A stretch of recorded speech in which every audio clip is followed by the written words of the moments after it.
കൂടുതൽ വാർത്തകളും വീഡിയോകളും കാണാൻ ഈ ചാനൽ സബ്സ്ക്രൈബ് ചെയ്യുക. കൂടെ ബെൽ ബട്ടൺ അമർത്തുക. ഏഷ്യ ലൈവ് ടിവിയിലെ ഫംഗ്ഷൻ പ്രോഗ്രാമിലേക്ക് ഏവർക്കും സ്വാഗതം. തെക്കോട്ട് ദർശനമുള്ളൊരു വീട് നമുക്ക് എങ്ങനെ വാസ്തുപരമായിട്ട് വെക്കാം, അതിനെന്തൊക്കെ കാര്യങ്ങൾ ശ്രദ്ധിക്കണം എന്നുള്ളതാണ് ഇന്ന് ഞാൻ നിങ്ങളുമായിട്ട് ഷെയർ ചെയ്യുന്നത്. നമുക്ക് പ്ലാനിലേക്ക് പോവാം. ഇത് തെക്കോട്ട് ദർശനമുള്ളൊരു വീടാണ്. ഈ വീടിൻ്റെ ഈ ഭാഗത്താണ് റോഡ് നിൽക്കുന്നത്. തെക്ക് ഭാഗത്ത് ദർശനമുള്ള വീടാകുമ്പം നമുക്ക് തെക്ക് ഭാഗത്ത് എന്തായാലും മുറ്റം വേണം. പക്ഷേ തെക്ക് ഭാഗത്തുള്ളതിനേക്കാൾ കൂടുതൽ മുറ്റം നമുക്ക് വടക്ക് ഭാഗത്തുണ്ടായിരിക്കണം. അതനുസരിച്ച് വേണം ഇവിടെ ഈ വീട് വെക്കാൻ. അതുപോലെ നമുക്ക് ഈ പടിഞ്ഞാറ് ഭാഗത്തുള്ളതിനേക്കാൾ കൂടുതൽ മുറ്റം കിഴക്ക് ഭാഗത്തും ഉണ്ടായിരിക്കണം. ഈ രണ്ട് കാര്യങ്ങൾ നമ്മൾ വളരെയധികം ശ്രദ്ധിക്കേണ്ടതുണ്ട്. അത് കഴിഞ്ഞിട്ട് കന്നിമൂല ഭാഗത്തുള്ള ഒരു ബെഡ്റൂം വരുമ്പോഴത്തേക്ക് എപ്പോഴും നമുക്കതൊരു മാസ്റ്റർ ബെഡ്റൂമായിട്ട് ഉപയോഗിക്കുന്നതാണ് നല്ലത്. കന്നിമൂല ഭാഗത്ത് ഒരു ബെഡ്റൂം തന്നെ സെറ്റ് ചെയ്യുക, അത് മാസ്റ്റർ ബെഡ്റൂമായിട്ട് ഉപയോഗിക്കുക.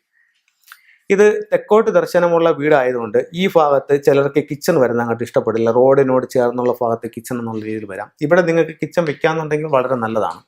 അതല്ല, നിങ്ങൾക്ക് അവിടെ കിച്ചൺ വെക്കാൻ പറ്റില്ലെന്നുണ്ടെങ്കിൽ രണ്ടാമതൊരു ഓപ്ഷൻ ഉള്ളത് നോർത്ത് വെസ്റ്റ് ആണ്. ഇത് വാസ്തുപരമായിട്ടുള്ള കാര്യങ്ങളാണ് ഞാൻ പറയുന്നത്. ഫുങ്ഷുവി ആയിട്ട് വരുമ്പോൾ ചില വ്യത്യാസങ്ങൾ ഇതിനകത്ത് വരുന്നുണ്ട്. ഫുങ്ഷുവി പ്രകാരം നമുക്ക് നോർത്ത് വെസ്റ്റിൽ കിച്ചൺ പാടില്ല എന്നാണ്. ഇത് വാസ്തുപ്രകാരം ഒരു തെക്ക് വശത്തുള്ള വീട് വെച്ചാൽ അതിൻ്റെ ഒരു കോമൺ ആയിട്ടുള്ള കാര്യമാണ് നിങ്ങളായിട്ട് ഷെയർ ചെയ്യുന്നത്. അപ്പോൾ വടക്ക് പടിഞ്ഞാറ് ഭാഗത്ത് നിങ്ങൾ ഇങ്ങനെ കിച്ചൺ കൊടുക്കാം. വടക്ക് ഭാഗത്ത് നിങ്ങൾ കിച്ചൺ കൊടുക്കുമ്പോൾ ഇപ്പോൾ ഭൂരിഭാഗം വീടുകളിലും കണ്ടുവരുന്ന ഒരു മിസ്റ്റേക്ക് എന്ന് പറയുന്നത്, ഇവർ ഇതിൻ്റെ വെസ്റ്റ് ഭാഗത്തായിരിക്കും, ഇത്രയും ഭാഗത്തായിരിക്കും ഇവർ അടുപ്പ് വയ്ക്കുന്നത്. അടുപ്പ് വയ്ക്കുമ്പോൾ ഇത് വെസ്റ്റിലോട്ട് നോക്കി നിന്ന് പാചകം ചെയ്യേണ്ട രീതിയിലേ അത് വെക്കാൻ പറ്റത്തുള്ളൂ. അത് വളരെ തെറ്റാണ്. ഒരു കാരണവശാലും വെസ്റ്റിലേക്ക് നോക്കി നിന്ന് പാചകം ചെയ്യാൻ പാടില്ല. അത് ഈസ്റ്റിലോട്ട് നോക്കി തന്നെ പാചകം ചെയ്യാൻ പാടുള്ളൂ. അപ്പോൾ ഈ വടക്ക് പടിഞ്ഞാറ് ഭാഗത്തുള്ള കിച്ചൻ്റെ തെക്ക് കിഴക്ക് ഭാഗത്ത് ഈ ഭാഗത്തായിട്ട് സ്റ്റൗ വയ്ക്കുക. സ്റ്റൗ വെച്ചിട്ട് ഇവിടെ നിന്ന് ഈസ്റ്റിലോട്ട് നോക്കി നിന്ന് പാചകം ചെയ്യുക. ഓക്കെ, അത് കഴിഞ്ഞിട്ട് അടുത്തത് വടക്ക് വശത്ത് ഒരു ഇതാണ് വന്നിരിക്കുന്നത്. ഇവിടെ നിങ്ങൾക്ക് നമ്മുടെ വാസ്തുപ്രകാരം നോർത്ത് വെസ്റ്റിൽ സെപ്റ്റി ടാങ്ക് ചെയ്യാം എന്ന് പറയുന്നുണ്ട്. അപ്പോൾ നമുക്ക് സെപ്റ്റി ടാങ്ക് ഇവിടെ കൊടുക്കാം. അതിൽ ഈ ഒരു ലൈൻ വിട്ടിട്ട് ചെയ്യാനായിട്ട് വളരെ ശ്രദ്ധിക്കുക. അതുപോലെ ഇങ്ങനെയുള്ള കോണും വിട്ടിട്ട് ചെയ്യേണ്ടതാണ്. അപ്പം ഈ ഭാഗത്തോട്ട് സെപ്റ്റി ടാങ്ക് കൊടുക്കാം. അത് കഴിഞ്ഞിട്ട് അടുത്തത് വരുന്നത് നമുക്ക് ഒരു സ്റ്റഡി റൂമാണ്. സ്റ്റഡി റൂം വടക്ക് കിഴക്ക് ഭാഗത്ത് ഈശാന കോൺ, ഇവിടെയാണ് നോർത്ത് ഈസ്റ്റ് ഭാഗം. ഇത് ഈശാന കോണാണ്. ഈശാന കോണിൽ നമുക്ക് സ്റ്റഡി റൂം കൊടുക്കാം.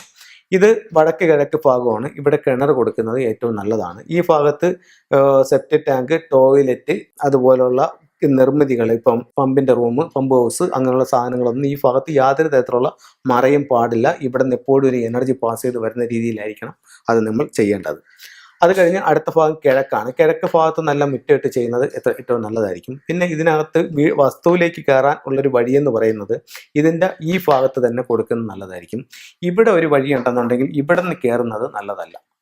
അപ്പോൾ അതുകൊണ്ട് ഈ ഒരു ഭാഗത്തും തന്നെ കയറാനായിട്ട് ശ്രദ്ധിക്കേണ്ടതാണ്. അതുപോലെ വീട്ടിലും ഈ ഒരു ഭാഗത്ത് സൗത്ത് ഈസ്റ്റ് ഭാഗത്ത് ഇവിടെ ഇങ്ങനെ എൻട്രൻസ് കൊടുക്കുന്നതാണ് ഏറ്റവും അഭികാമ്യമായിട്ടുള്ളത്.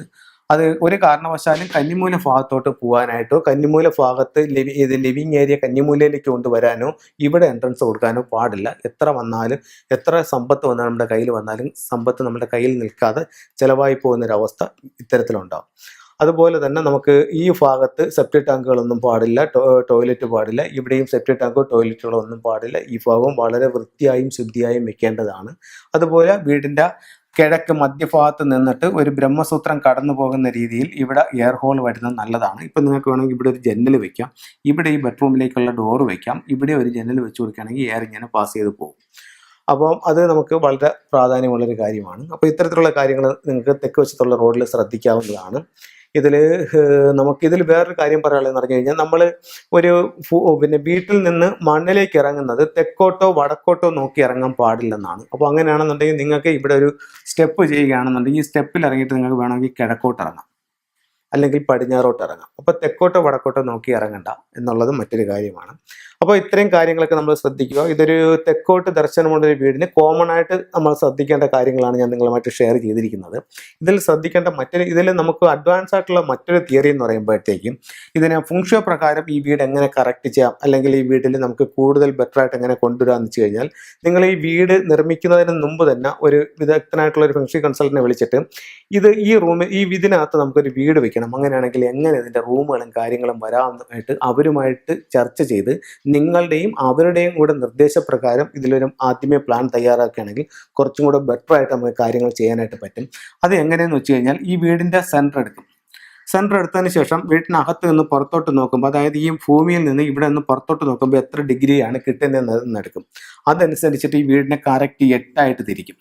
8 തിരിക്കുമ്പോഴത്തേക്ക് ഓരോ ദിക്കിലും വരുന്ന നക്ഷത്രങ്ങൾ ഏതാണ്, ആ നക്ഷത്രങ്ങൾ എങ്ങനെ സ്വാധീനിക്കുന്നു എന്നുള്ളത് നോക്കും. അപ്പം ഇവിടെ വരുന്ന നക്ഷത്രം ഏതാണ്, അല്ലെങ്കിൽ ഇവിടെ വരുന്ന നക്ഷത്രം ഏതാണെന്ന് നോക്കിയിട്ട് ആ ഭാഗത്ത് നമ്മൾ ഡോർ വയ്ക്കും. ഇപ്പം ഇവിടെ നല്ല പ്രോസ്പിരിറ്റി ഉള്ള ഒരു നക്ഷത്രമല്ല വരുന്നത്, അതേസമയം ഇവിടെ നല്ല സമ്പത്തിൻ്റെ ഒരു നക്ഷത്രം വരുന്നുണ്ടെങ്കിൽ ഈ ഡോറ് ഇവിടെ വയ്ക്കുന്നതാണ് കൂടുതൽ ബെറ്റർ ആയിട്ടുള്ളത്. പക്ഷേ അത് നമുക്ക് കോമൺ ആയിട്ട് ഇങ്ങനെ പറഞ്ഞു കൊടുക്കാൻ പറ്റത്തില്ല. അത് ആ മണ്ണിൽ വന്നിട്ട് അതിൻ്റെ പ്ലാനും എല്ലാം കൂടെ എടുത്ത് മാത്രമേ നമുക്ക് ചെയ്യാൻ പറ്റൂ. കോമൺ ആയിട്ട് ചോദിക്കുമ്പോൾ ഈ രീതിയിലെ കാര്യങ്ങൾ പറയാൻ പറ്റൂ. ഇപ്പം നമുക്ക് ഇവിടെ ഒരു ബെഡ്റൂം വന്നിട്ടുണ്ട്.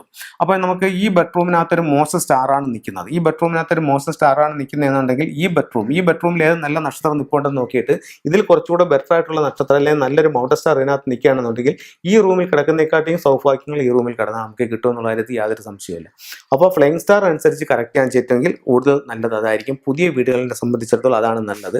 വെച്ച വീടുകളാണെന്നുണ്ടെങ്കിൽ നമുക്ക് നക്ഷത്രങ്ങൾ എങ്ങനെ വന്ന് നിൽക്കുന്നു എന്നുള്ളത് മനസ്സിലാക്കിയിട്ട് അതനുസരിച്ച് അതിൻ്റെ ചെറിയ ചില ടൂൾസുകളും ചില എലമെൻറ്റ്സ് ഒക്കെ വെച്ച് കറക്റ്റ് ചെയ്യുകയാണെന്നുണ്ടെങ്കിൽ ദോഷങ്ങളെ പരമാവധി ലഘൂകരിക്കാനും സൗഭാഗ്യങ്ങളെ പരമാവധി വർദ്ധിപ്പിക്കാനും ഫെങ്ഷി എന്ന് പറയുന്നൊരു സയൻസിലൂടെ നമുക്ക് സാധിക്കുന്നതാണ്. അപ്പോൾ നിങ്ങൾക്ക് ഓരോരുത്തർക്കും അങ്ങനെ ജീവിതത്തിൽ ഒത്തിരി നേട്ടങ്ങൾ ഉണ്ടാവട്ടെ എന്ന് പ്രാർത്ഥിച്ചുകൊണ്ട് നിർത്തുന്നു. നന്ദി, നമസ്കാരം.